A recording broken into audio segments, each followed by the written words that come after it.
ขอสัพพะมงคลจงเกิดแก่ท่านทั้งหลายมีสติพิจารณาสิ่งที่เราสัมผัสรู้สึกมันเป็นสิ่งที่ไม่แน่เป็นสิ่งที่มันไม่แน่มันเปลี่ยนแปลงตลอดกาลเวลาทุกอย่างมันไม่มีอะไรแน่นอนแม้กระทั่งร่างกายของเราก็มันไม่แน่นอนมันเปลี่ยนแปลงตลอดเวลา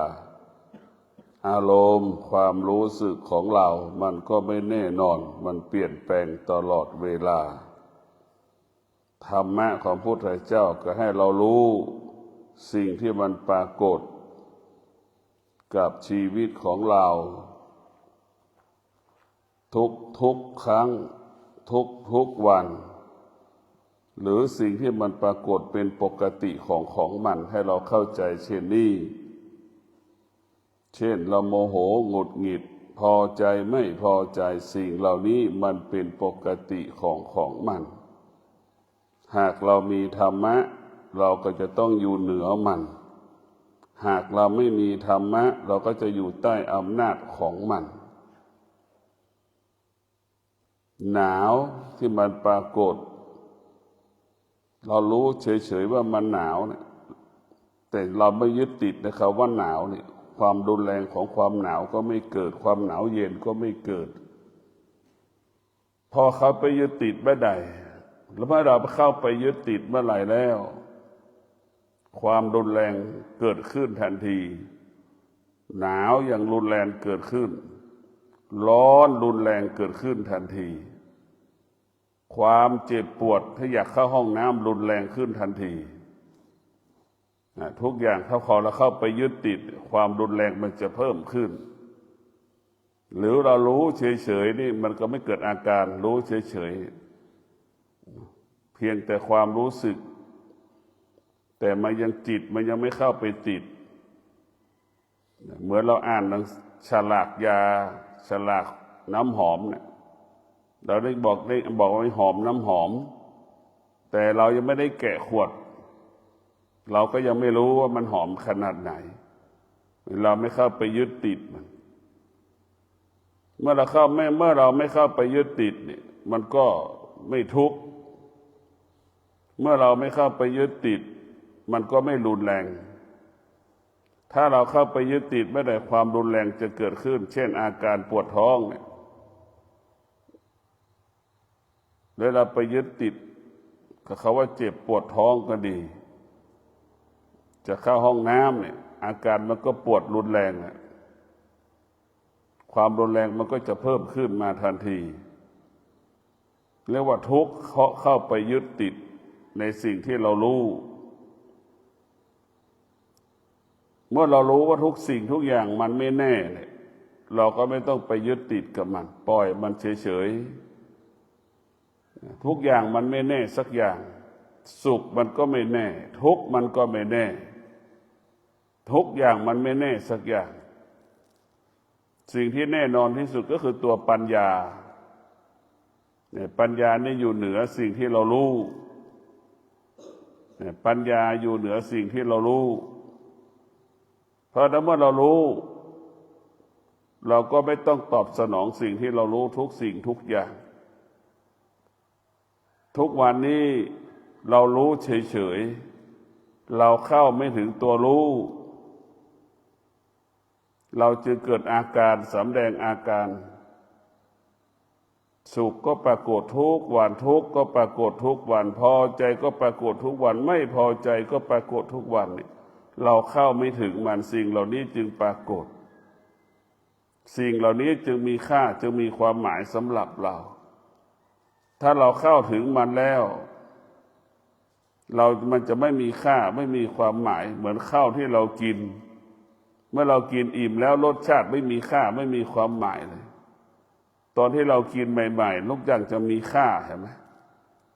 รสชาติมันมีค่ามากอาหารพอเรากินไปสักพักเนี่ยอิ่มแล้วนี่ความอิ่มเห็นไหมมันเข้าถึงมันแล้ว เมื่อเราเข้าถึงมันเนี่ยมันจะไม่มีค่า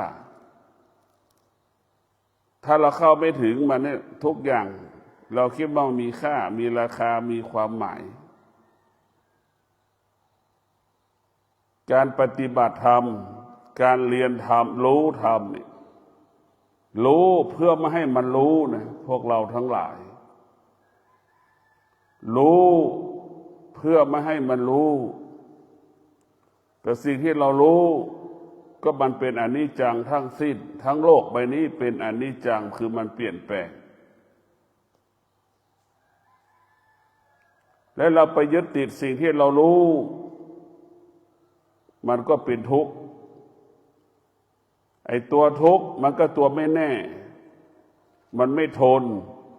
มันเป็นสิ่งที่ทนได้ยากมันก็ไม่แน่อีกมันก็เปลี่ยนแปลงอีกเพราะนั้นการปฏิบัติธรรมคือให้เรารู้เพื่อไม่ให้มันรู้หรือรู้ให้ละรู้และให้วางรู้และให้เราปล่อยหรือเรียกว่ารู้ด้วยปัญญารู้ตามความเป็นจริงไม่ยึดติดในสิ่งที่เรารู้ทุกวันนี้เรายึดติดในสิ่งที่เรารู้สมองของเรามันจึงปวดปั่นป่วนตลอดเวลาจิตใจเราจึงกระสับกระส่ายกระวนกระวายตลอดเวลาเราไปสะสมสิ่งที่เรารู้ไว้ในจิตใจเราจะต้องรู้เราจะต้องปลดเปลื้องสิ่งที่เรารู้ออกไปให้หมดรู้ด้วยปัญญารู้แล้วละรู้แล้ววางรู้แล้วปล่อยรู้ทุกครั้งให้ละทุกครั้งจิตรู้ทุกครั้งจิตนั้นต้องละสิ่งที่จิตรู้ทุกครั้งจิตรู้ทุกครั้งจิตจะไม่ยึดติดจิตที่จิตรู้สิ่งไหนก็ให้จิตละรู้จิตรู้สิ่งใดจิตก็ให้ละสิ่งนั้นทุกวันนี้จิตเราไปยึดติดทุกสิ่งทุกอย่างตาเห็นรูปตาก็ไปยึดติดเนี่ยนึกดูกันแล้วกันหูสัมผัสกับเสียงก็ไปยึดติดในเสียงที่เรารู้สึกกระทบกับหูของเราจมูกสัมผัสกับกลิ่นก็ไปยึดติดในกลิ่นลิ้นสัมผัสกับรสชาติอาหารก็ไปยึดติดอีกใช่ไหมเราไปยึดติดมันหมดจะพอใจเราก็ยึดไม่พอใจเราก็ยึดติดทั้งพอใจไม่พอใจเนี่ยมันเหมือนกันหมดกับมันเป็นอนิจจังทั้งสิ้นไหนเราไปยึดติดมันตัวรู้ด้วยปัญญาเนี่ยรู้และละทั้งสิ้นตัวเฉพาะจิตรู้จิตละ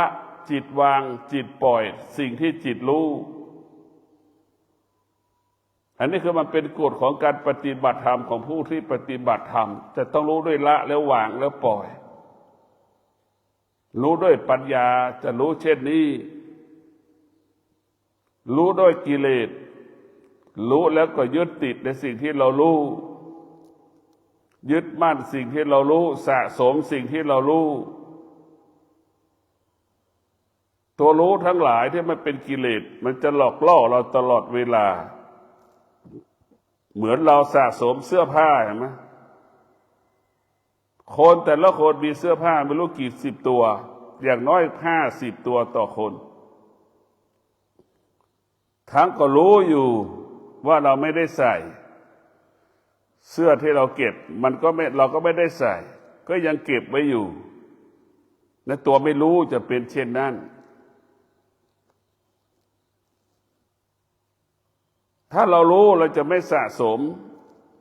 ถ้าเรารู้เราจะปล่อยเราจะละเราจะวางเสื้อเราจะไม่เกิน7 ตัวใส่เป็นแต่ละวันอันนี้เสื้อเรามันเกินความจำเป็นมันจึงเป็นเหตุให้เกิดคำว่าความทุกข์ทั้งสิ้นเป็นภาระในการดูแลรักษา ถ้าเรารู้แล้วเดี๋ยวจะละหมดเหมือนนักบวชเหมือนเรามาอยู่วัดเราใส่ชุดขาวเห็นไหมนี่เรารู้ก็ใส่เสื้อชุดขาวเนี่ยอาจจะมี2 ตัว3 ตัวก็ไม่จำเป็นสีขาวเห็นไหมเราจะไม่ปรุงแต่งเราจะไม่ยึดมั่นตัวรู้เนี่ยมันจะละทั้งสิ้นไอ้ตัวไม่รู้มันจะยึดติดทั้งสิ้นถ้าเรารู้เราจะใส่เสื้อผ้าเพื่อปกปิดร่างกายเท่านั้นนี่คือตัวรู้ถ้าเราไม่มีตัวรู้เป็นตัวที่ถ้าเราไม่รู้จะใส่เสื้อผ้าเพื่อสวยเพื่องามเพราะจำนวนมากเราเป็นผู้ไม่รู้นั่นแหละเราใส่เสื้อผ้าเพื่อสวยเพื่องามเราจึงได้สะสมสิ่งที่เราสะสมไว้น่ะคนที่เป็นผู้รู้จะใส่เสื้อผ้าเพื่อปกปิดร่างกายการร้อนการหนาวคือผู้รู้เพราะจะไม่สะสมไม่สั่งสมดังเราใส่ชุดขาวเนี่ยเราใส่เพื่อปกปิดร่างกายการร้อนการหนาวขณะในการปฏิบัติธรรมแต่ก็มีคนอีกกลุ่มหนึ่งใส่เสื้อเพื่อสวยเพื่องามนะไหมอันนี้ก็คือโคส่วนมากมันเป็นผู้ไม่รู้ไอ้ตัวไม่รู้ทั้งหลายนี่มันเกิดขึ้นบนโลกไปนี่เต็มไปหมดเราก็เลยไปตกอยู่ใต้อำนาจที่ตามาสัมผัสกับตัวไม่รู้ทั้งหลายแต่ว่าสิ่งที่ผิดปกติกลายเป็นเรื่องปกติของเราเพราะเรามีสติมันอ่อนแอเราจึงแยกแยะไม่ได้เมื่อแยกแยะไม่ได้เราก็เป็นดังเขาเป็นทำอย่างที่เขาทำเป็นอย่างที่เขาเป็นทำอย่างที่เขาทำอยู่อย่างที่เขาอยู่กินอย่างที่เขากินมันจึงเป็นปัญหาของเราต่อมาเพราะเราไม่รู้จักตนเองถ้าเรารู้จักตนเองเราจะอยู่ตามความเป็นจริงกินก็ตามความเป็นจริงนอนก็ตามความเป็นจริงรู้เมื่อละคนทุกคนรู้จักตนเองแล้วก็คำว่าสุขสบายก็เกิดถ้าคนไม่รู้จักตนเองจะมีแต่คำว่าทุกข์ทรมานลำบากตลอดเวลาดังเศรษฐีมันก็ทุกข์แบบเศรษฐีเพราะมันไม่รู้จักตัวเองคนยากจนก็ทุกข์อย่างคนยากจนเพราะมันขาดปัญญาคนยากจนทุกข์แบบไหนเศรษฐีก็ทุกข์แบบนั้นแหละแต่สาเหตุให้เกิดทุกข์อาจจะแตกต่างกันแต่ทุกข์เหมือนกันเพราะเราขาดปัญญาเมื่อเราขาดปัญญาเราก็มีเหตุมีผลเพราะอย่างนั้นถึงเป็นอย่างนี้ถ้ามีอย่างนั้นคงไม่เป็นอย่างนี้นี่คือปัญญาก็คือเป็นข้อแก้ตัวให้กับเราเพราะเราขาดปัญญาเป็นข้ออ้างถ้าเรามีปัญญาเราจะไม่มีข้ออ้างไม่มีข้อแก้ตัวใดๆทั้งสิ้นทุกวันนี้เรา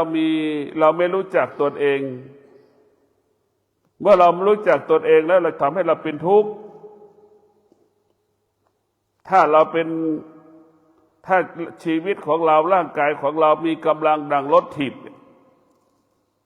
ถ้าร่างกายของเราจิตใจของเราเปรียบเสมือนรถเครื่องเนี่ย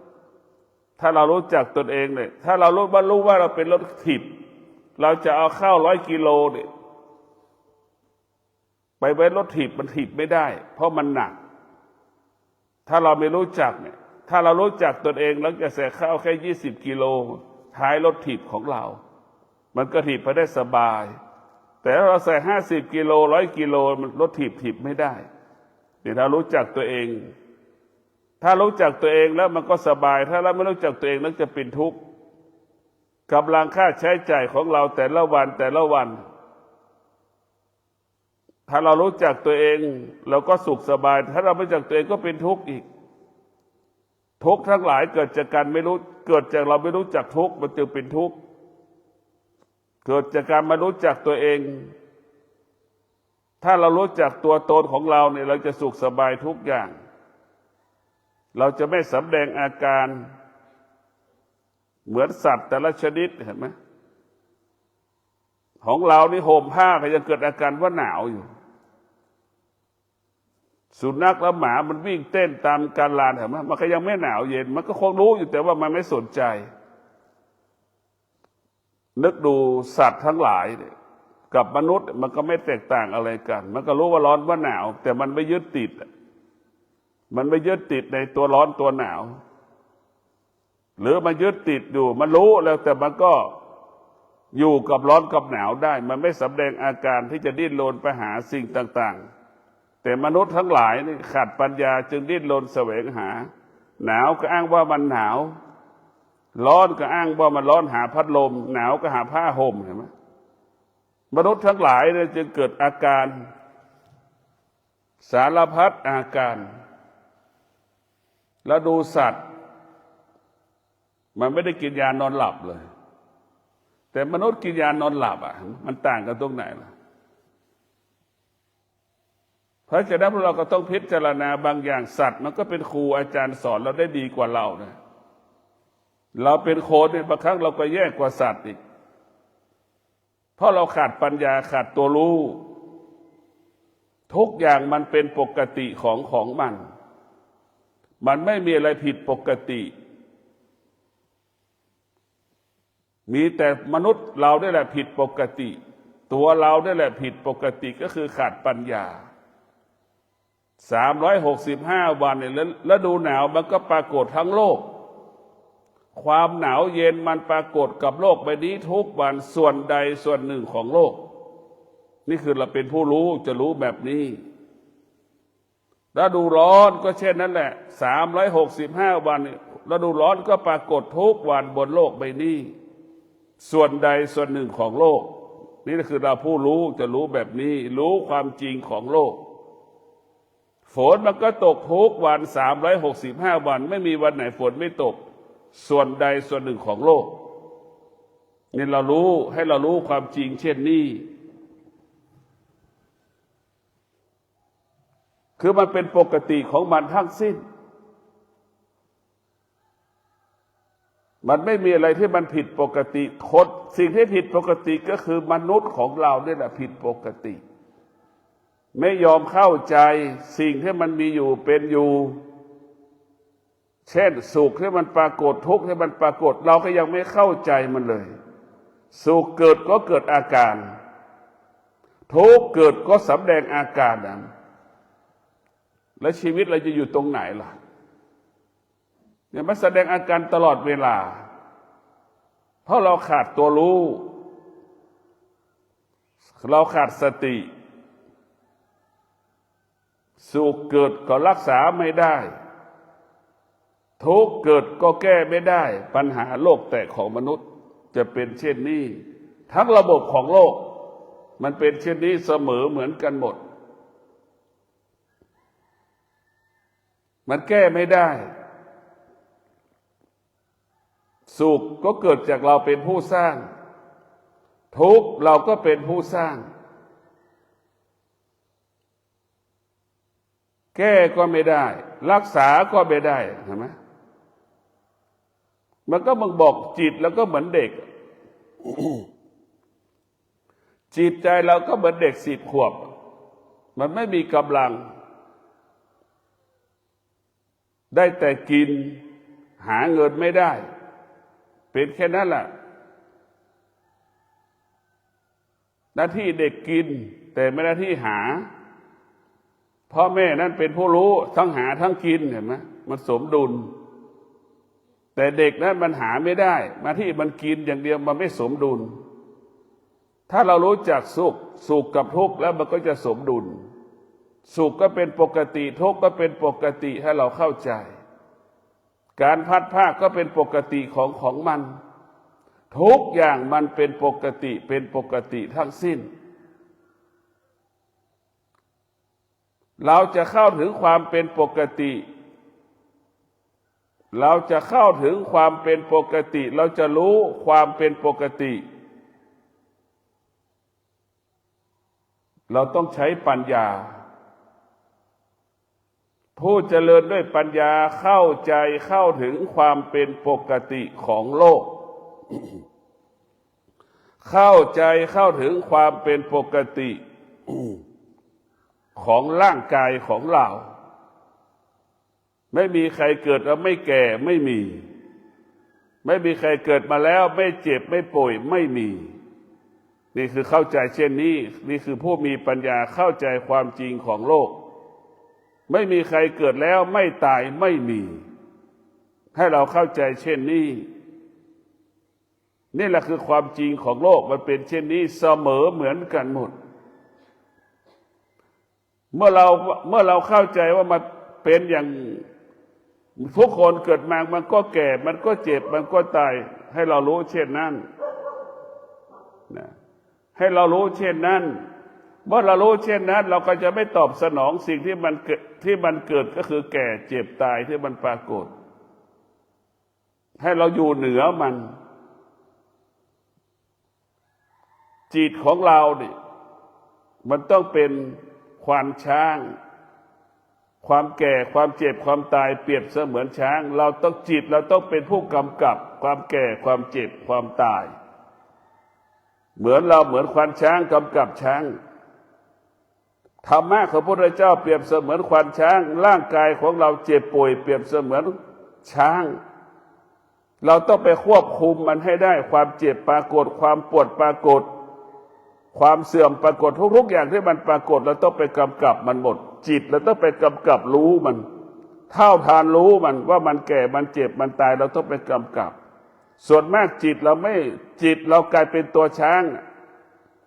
ความเจ็บปวดกลายเป็นควานช้างเห็นไหมมันกลับกัน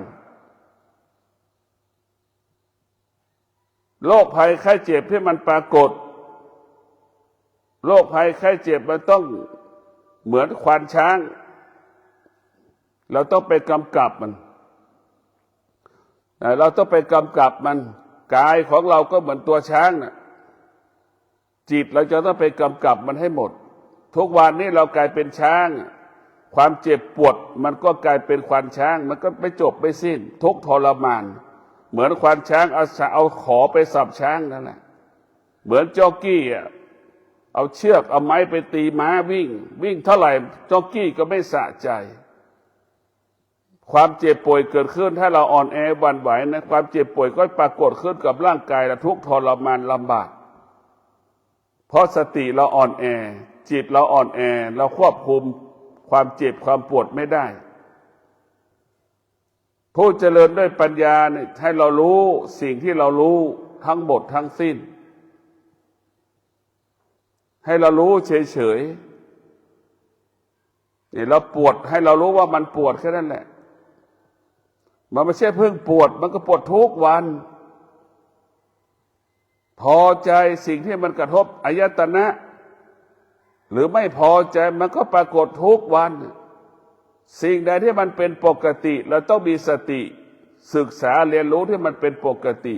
จนเข้าถึงมันเมื่อเราเข้าถึงมันเราก็ไม่ต้องไปตอบสนองมัน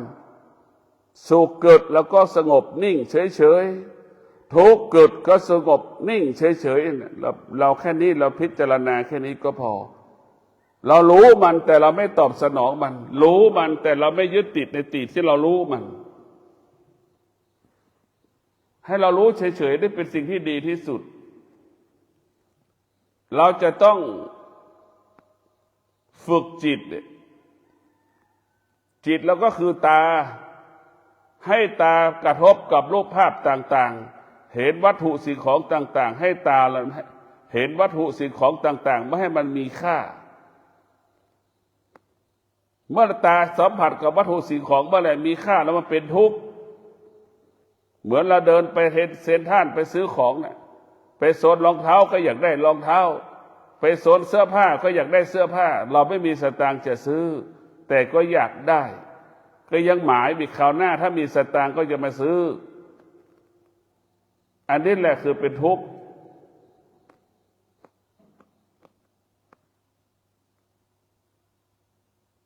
จิตของเราเนี่ยมันต้องพิจารณาจิตเราเปรียบเสมือนหวาย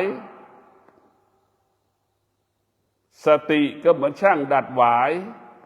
จะงอไปตรงไหนก็ได้ สติคือผู้ฝึกฝนจิตนะเห็นไหมจิตเราเนี่ยก็เปรียบเสมือนก้อนหินสติก็เหมือนช่างแกะสลักหินเห็นไหมเดี๋ยวให้เป็นพุทธรูปเป็นหินเห็นไหมปูนซีเมนต์ก็เป็นผงพอมาปั้นเป็นทะลุแล้วมีค่าเห็นไหมเราให้ค่ามัน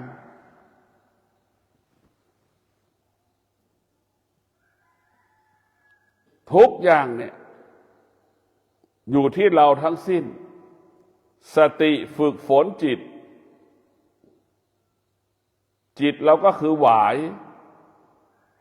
ทุกคนก็รู้จักคำว่าหวายมาทำเก้าอี้ให้มันงอเป็นรูปตัวไหนก็ได้จะโค้งจะงอได้หมดจะให้มันตรงก็ได้หมดอยู่ที่เราฝึกจิตเราก็เป็นเช่นนั้นถ้าเราถูกฝึกสติก็เช่นเดียวกันเหมือนช่างแกะสลักคนที่จะมีค่าเห็นไหมอยู่ที่เรามีสมาธิอยู่ที่จิตถ้าคนที่ไม่มีค่านั้นก็อยู่ที่จิตมีค่าก็อยู่ที่จิตหมดค่าก็อยู่ที่จิตสติฝึกฝนจิตใจเราอบรมจิตใจเราเหมือนช่างจิตเราก็เหมือนก้อนหินสติก็เหมือนช่างแกะสลักเห็นไหมหินแต่ละก้อนเกิดความว่างดงามเกิดจากช่างแกะสลักจิตสติฝึกฝนจิตเห็นไหมสติอบรมจิตสติควบคุมจิตมันจะเกิดสิ่งเหล่านี้ขึ้นกับชีวิตของเรา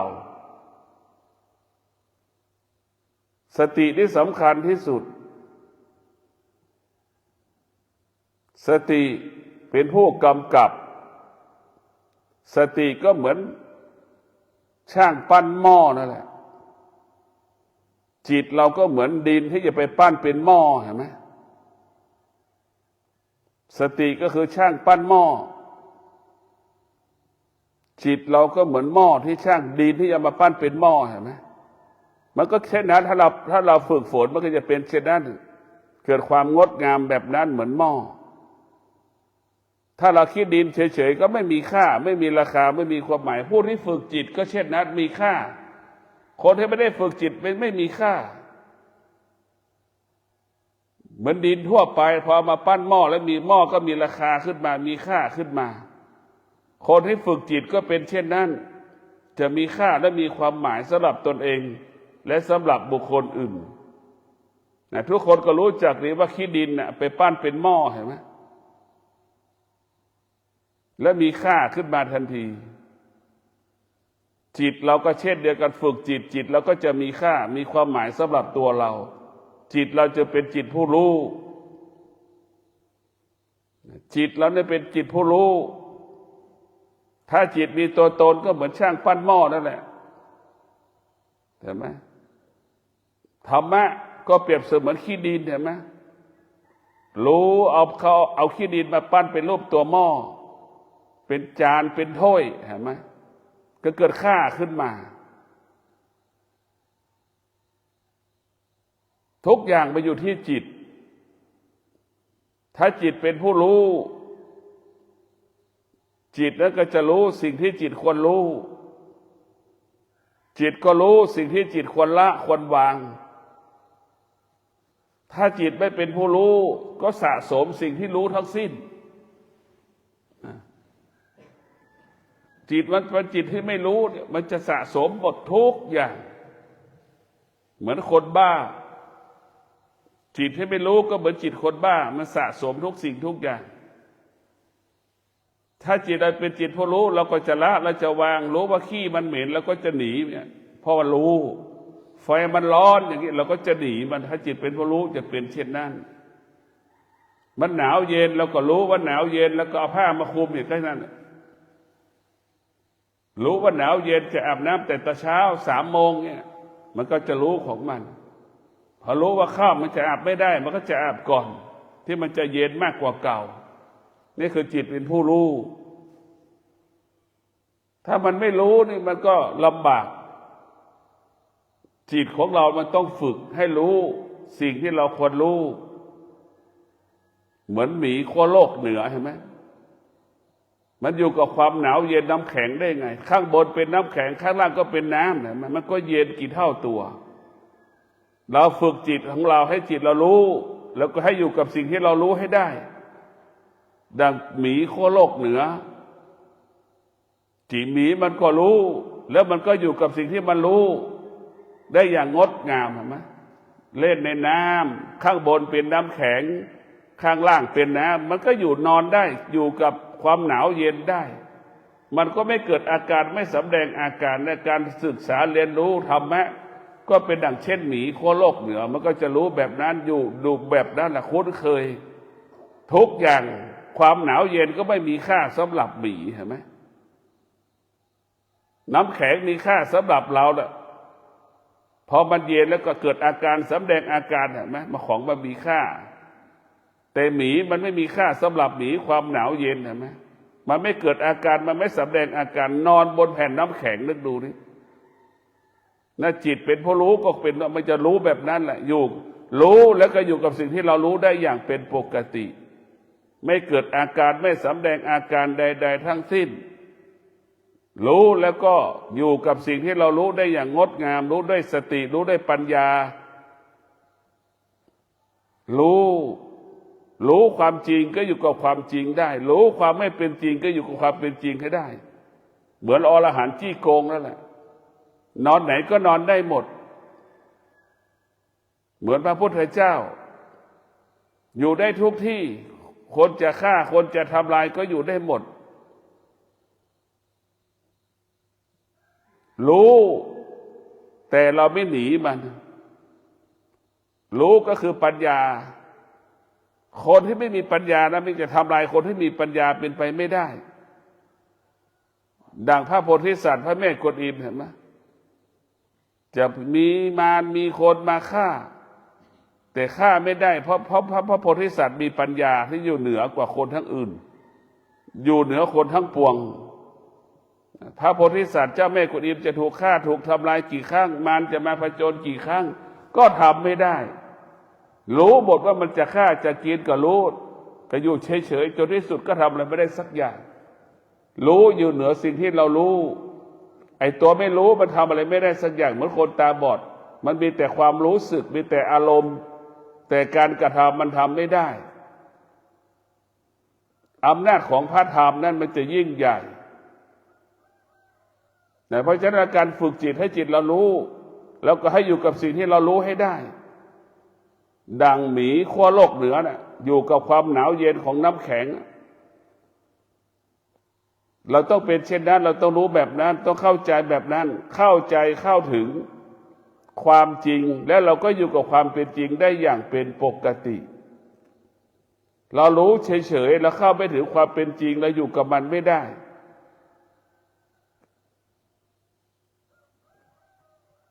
การฝึกฝนจิตให้จิตเกิดปัญญาเนี่ยมันจะอยู่กับความเป็นจริงเหมือนหนุ่มสาวอะทนต่อกันเห็นไหมทนแต่ตัวรู้พอรู้มันจะบอกให้เราอดทนถ้าไม่รู้เกิดขึ้นเมื่อไหร่มันจะไม่ทนทันทีมันจะเถียงกันตัวรู้ก็คือตัวสติให้เราอดทนจะไม่ตอบสนองเหมือนแม่มีความอดทนต่อลูกเห็นไหมไม่ตอบสนองลูกสำแดงอาการสารพัดอาการแต่แม่มีสติไม่ตอบสนองสิ่งที่แม่รู้แม่ก็อยู่เหนือสิ่งที่แม่รู้มันก็ไม่เกิดปัญหาก็ไม่เป็นปัญหาใดๆทั้งสิ้นในตัวอดทนแล้วก็มันมีสติก็คือมีความอดทนมันจะหยุดยั้งสิ่งที่เราไม่พอใจได้คือความอดทนสติมันจะมาพร้อมกันอดทนและความอดทนก็จะมาพร้อมกับวิริยะภาคเพียรเห็นไหมมันจะช่วยกันสนับสนุนให้เกิดพลังหยุดยั้งยับยั้งเมื่อเรามีสติเห็นไหมมันจะมีความอดทนมีวิริยะภาคเพียรจึงเป็นบ่อเกิดคำว่าความสำเร็จสติขันติวิริยะจึงเป็นบ่อเกิดคำว่าสำเร็จพวกเราจะสำเร็จได้ก็เช่นเดียวกันสติขันติวิริยะทุกคนที่จะประสบความสำเร็จทั้งโลกเหมือนกันหมดต้องมีสติขันติวิริยะ เขาว่าความสำเร็จจะเกิดขึ้นกับชีวิตของเราเพราะฉะนั้นพวกเราทั้งหลายธรรมะมันอยู่ที่ร่างกายเราทั้งหมดทั้งสิ้นเราต้องรู้สิ่งที่มันเป็นปกติสิ่งใดที่เป็นปกติหิวก็เป็นปกติอย่างเงี้ยร้อนก็เป็นปกติหนาวก็เป็นปกติความโลภความโกรธความหลงมันเป็นปกติสุขทุกข์พอใจไม่พอใจมันเป็นปกติถ้าเรารู้สิ่งนี้แล้วว่ามันเป็นปกติเราก็ไม่ควรไปตอบสนองมันไม่ควรไปมโนปรุงแต่งกับมันรู้ให้อยู่เหนือรู้เห็นไหมรู้ให้อยู่เหนือสิ่งที่เรารู้สิ่งที่เรารู้ไม่มีค่าร้อนก็เฉยสุขก็เฉยหนาวก็เฉยหิวก็เฉยเราไม่ต้องไปตอบสนองมันถ้าเรารู้สิ่งที่เราถ้าเรารู้ว่าทุกสิ่งทุกอย่างมันเป็นปกติจิตเราก็ปกติถ้าเราไปตอบสนองมันเมื่อไหร่ทำให้เราผิดปกติทันทีทุกวันนี้เราไปตอบสนองมันหมดรู้เลยไปตอบสนองสิ่งที่เรารู้เนี่ยมันเป็นทุกข์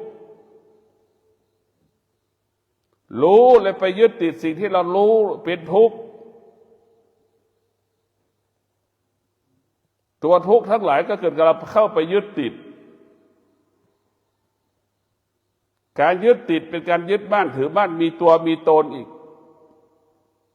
คนที่มีตัวตนจะเป็นทุกข์ทุกวันทุกข์เพราะมีตัวตน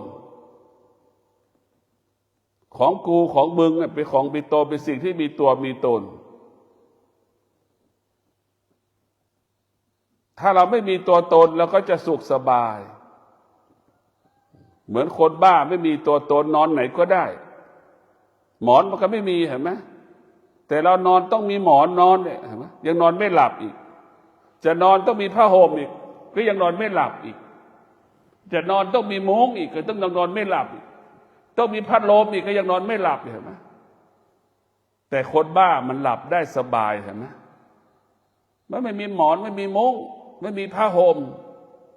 มันไม่เรียกหาไม่แสวงหาถ้าเรารู้ของพุทธเจ้าก็ลักษณะรู้เหมือนคนบ้าแต่คนบ้ามันไม่รู้แต่รู้ของพุทธเจ้ารู้แต่ไม่ตอบสนองสิ่งที่เรารู้คนบ้านะมันไม่รู้แต่ตัวของพระอรหันต์รู้แต่ทำตัวเหมือนคนบ้าจิตมันรู้ตัวเหมือนคนบ้าไม่ตอบสนองสิ่งที่เรารู้พ่อแม่ครูบาอาจารย์จะบอกว่าพระอรหันต์กับคนบ้าไม่แตกต่างกันมันจะแตกต่างกันที่พระอรหันต์เป็นผู้รู้ว่าร้อนแต่ก็ไม่ตอบสนองสิ่งที่มันร้อนเฉยๆรู้ว่ามันหนาวก็ไม่ตอบสนองเห็นไหมรู้แล้วก็เก็บอาการรู้ซ่อนอาการรู้สงบนิ่งเหมือนแผ่นดินที่เราเหยียบเหมือนหินผาที่มันถูกความร้อนถูกฝนแล้วดูร้อนแล้วดูหนาวแล้วดูฝนกระทบมันก็ไม่เกิดอาการมันไม่สำแดงอาการใดๆทั้งสิ้นเงียบนิ่งสงบเพราะฉะนั้นจิตเราถ้าเป็นจิตผู้รู้มันจะไม่ตอบสนองสิ่งที่เรารู้ถ้าเราไปตอบสนองสิ่งที่เรารู้นั่นคือเราจิตเราเป็นจิตที่ไม่รู้รู้อยู่เหนือสิ่งที่เรารู้นั่นคือจิตของผู้รู้รู้และไปตอบสนองสิ่งที่เรารู้นั่นคือจิตไม่รู้จิตคือผู้ไม่รู้เมื่อไม่รู้แล้วก็ไปจับไฟมันก็ร้อนมันเกิดอาการไปจับขี้มันก็เหม็นเนี่ยเห็นไหมมันไม่รู้เมื่อรู้แล้วมันจะไม่จับมันจะรู้แล้วมันจะละรู้แล้วมันก็วางอันนี้คือเป็นกฎของมันเพราะฉะนั้นขอให้พวกเราทุกคนมีสติรู้เท่านั้นรู้อยู่เหนือรู้จะไม่ยึดติดสิ่งที่เรารู้แล้วก็ปล่อยละวางสิ่งที่เรารู้กายกับใจเบาสบายจิตใจสบายกายสบายใจก็ขอความสุขสวัสดีจงเกิดแก่ท่านทั้งหลายมีสติ